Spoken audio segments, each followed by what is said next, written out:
तुम्ही सर्वांनी त्यांच्याकडे चांगल्या नजरेने पहा. तुम्ही त्यांच्याकडे चांगल्या नजरेने पहा, म्हणजे ते महाराष्ट्राचा सहकार मजबूत करतील. अमित शहा. मैंने तो आपको बार बार कहा, मैंने तो आपको बार बार कहा, देश का संविधान मजबूत कर रहे हैं नरेंद्र मोदी जी और अमित शाह. तर आज या ठिकाणी अमित भाई पुण्यनगरीमध्ये आलेले आहेत. मी रिपब्लिकन पार्टी ऑफ इंडियाच्या वतीने उनका मैं हार्दिक आभार व्यक्त करता हूं. आपने गृह मंत्री होकर बहुत बड़ा काम किया है. बीजेपी के अध्यक्ष के नाते भी आपका बहुत बड़ा काम रहा. इस देश में बीजेपी की एनडीए की सरकार लाने के लिए आपका बहुत बड़ा योगदान रहा है. नरेंद्र मोदी जी का तो बहुत बड़ा योगदान ही है, लेकिन देश में एनडीए की सरकार लाने में आपका भी बड़ा योगदान रहा है.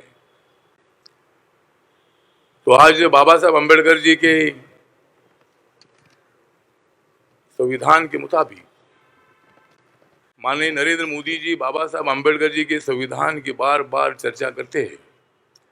बाबा साहब के व्यक्तिमत्व की बार बार चर्चा करते हैं. बाबा साहब अम्बेडकर जी का संविधान ये बदलेगी, इसी तरह की चर्चा कुछ लोग करते हैं. लेकिन मैं उनको बताना चाहता हूं कि बाबा साहब का संविधान बदलने का विषय आता नहीं है. बाबा साहब का संविधान मजबूत करने के लिए नरेंद्र मोदी जी, अमित शाह जी और हमारी एनडीए की सरकार काम कर रही है. तो हमारे दलित समाज में गलत फहमियां फैलाने की कोशिश होती है.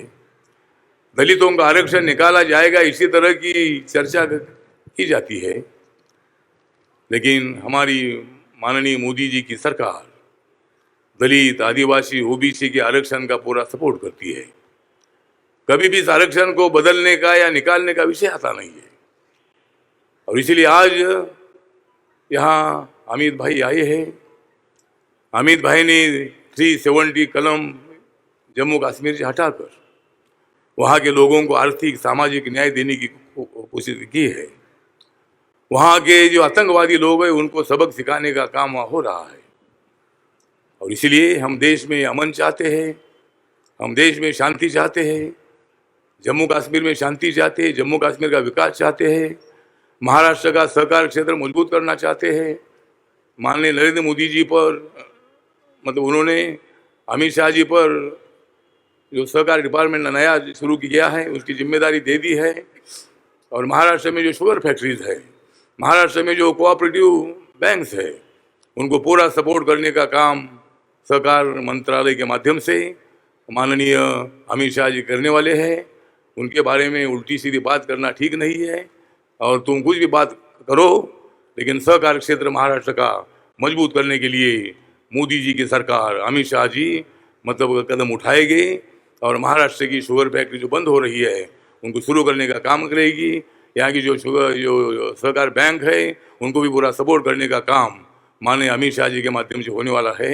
इसलिए जो कुछ भी आप बातें करो, लेकिन हमारी सरकार, एनडीए सरकार, बीजेपी की सरकार पूरे देश भर में सहकार क्षेत्र को मजबूत करना चाहती है.